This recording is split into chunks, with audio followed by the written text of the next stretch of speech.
Mmh.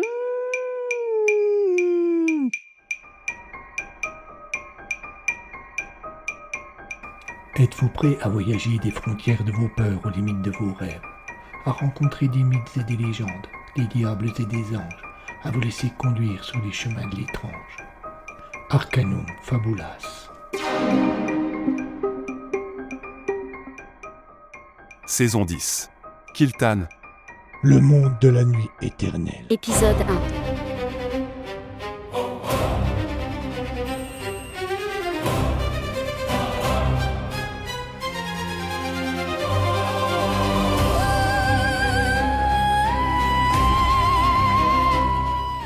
Venez écouter les chroniques d'un vieux sage.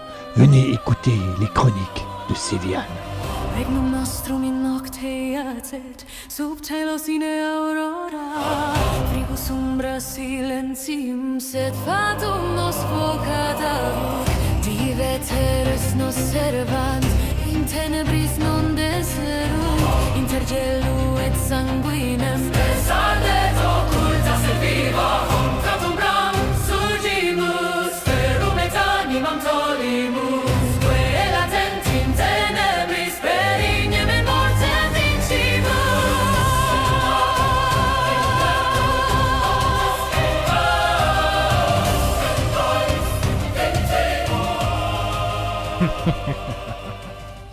Je ris, mais il n'y a pas de raison.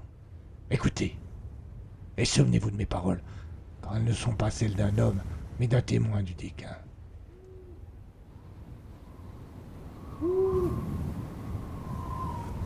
Je me nomme Séviane et je suis ce que l'on appelle un sage.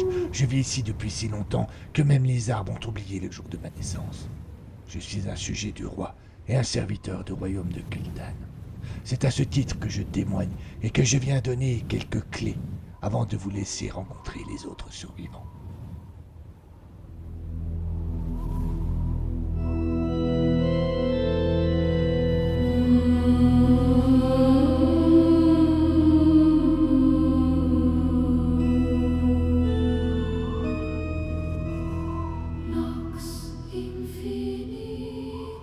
Il fut un temps où Kiltan, le royaume comme la ville qui lui sert de capitale et qui porte le même nom, baignait dans la lumière. Les champs ondulaient sous le soleil, les rivières chantaient et le peuple vivait au rythme des jours et de la nuit. Mais ce temps est révolu. Désormais, le jour ne se lève plus. Depuis quelques lunes, une nuit épaisse et immuable s'est abattue sur le monde. Une nuit qui ne faiblit jamais, qui ne cède jamais ni à l'aube ni à l'espoir. Et tous, du plus humble paysan au plus puissant des seigneurs, se posent la même question. Est-ce là œuvre de magie, de sorcellerie ou d'une malédiction si ancienne que même les pierres en ont oublié le nom?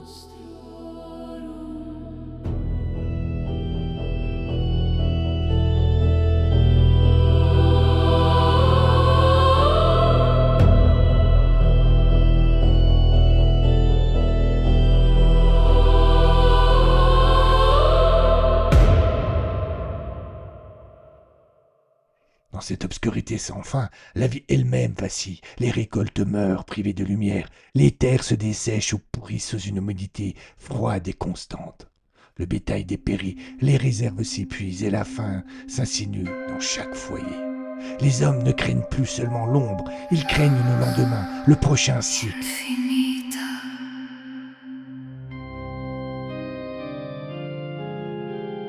Nox obscura,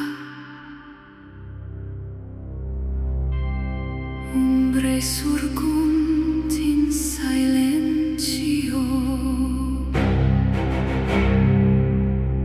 monstra latent oculos aperiunt, in tenebris nos vocant. Regnum timoris, domus monstrorum. Heureusement, ce malheur nous a frappés aux portes de l'hiver, lorsque nos greniers étaient pleins et qu'il était venu le temps pour nous de se reposer. Nous pourrons tenir quelque temps. Mais bien vite, comme je vous l'ai dit, survivre sera un combat. Or, lorsque le monde est plongé dans les ténèbres, ce ne sont pas seulement les hommes qui doivent s'adapter. Non, d'autres choses s'éveillent. Des choses anciennes, des choses oubliées, des choses qui n'auraient jamais dû sortir de la nuit.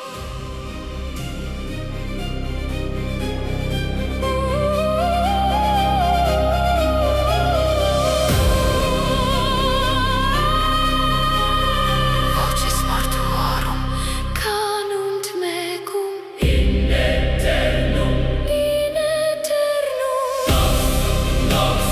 Dominium umbrarum Aeterna regna.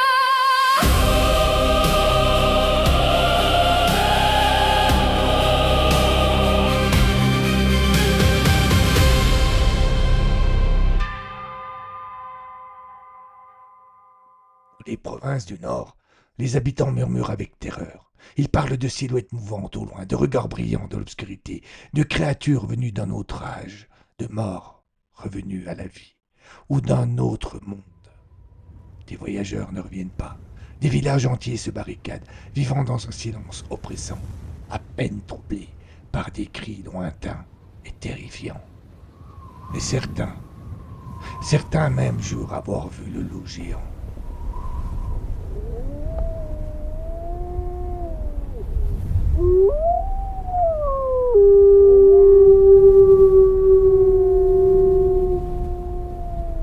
Azanar, un nom que l'on n'osait plus prononcer depuis des siècles, ou alors seulement lorsque l'on racontait des histoires aux enfants pour leur faire peur.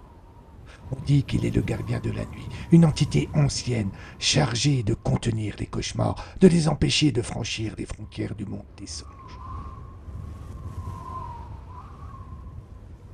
Mais si Azanar marche à nouveau sous ce ciel sans aube, alors cela signifie que les cauchemars ne sont plus contenus. Cela signifie qu'ils sont déjà parmi nous.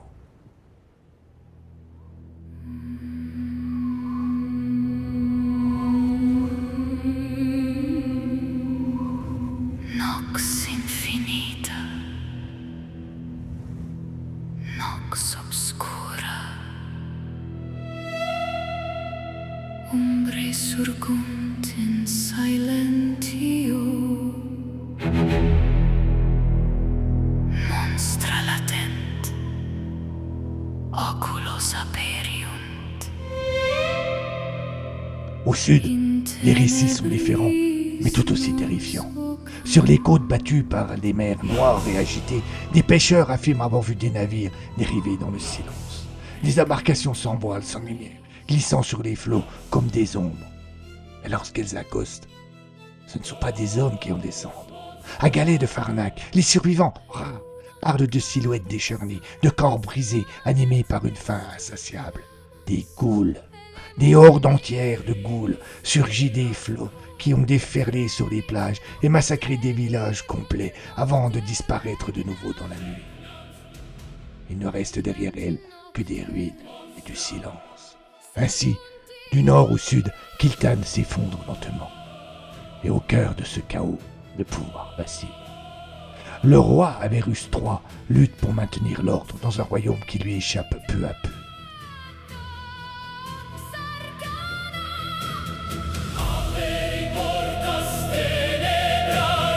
Voces mortuorum canunt mecum in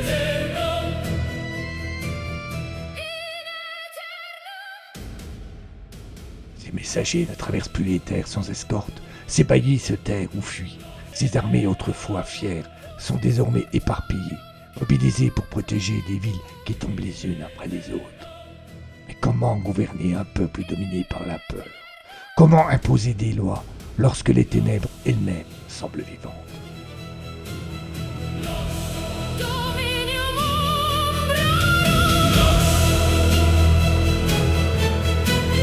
Aeterna regna.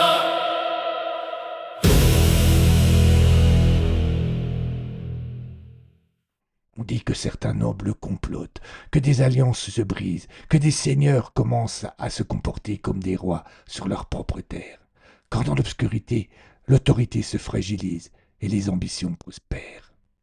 Au milieu de ces récits de désolation, un murmure persiste, un nom prononcé à voix basse, comme une vérité que l'on redoute d'accepter. Le prêtre fou.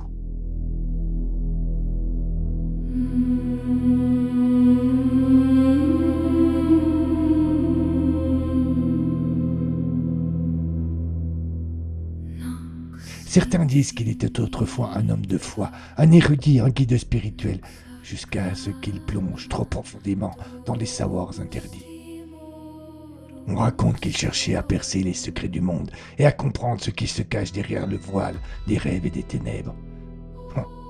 Mais il y a des portes qui ne doivent jamais être ouvertes et des forces qui ne doivent jamais être invoquées. Si cette malédiction est bien son œuvre, alors ce n'est pas seulement le monde qui l'a plongé dans l'obscurité, c'est l'avenir qui n'aura aucune chance d'exister.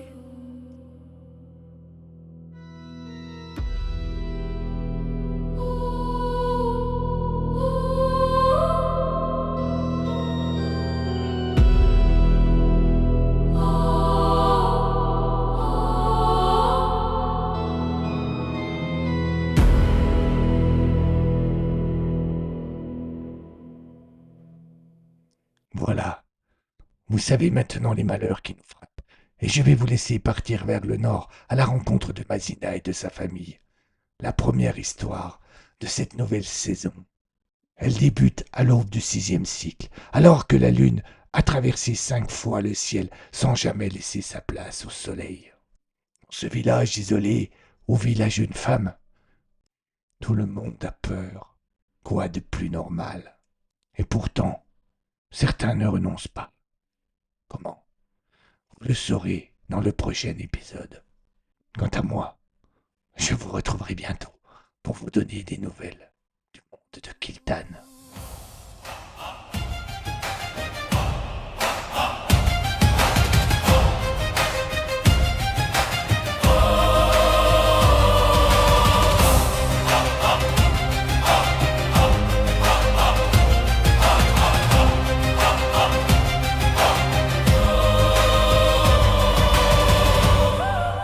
Kiltan, une autre aventure vous attend bientôt.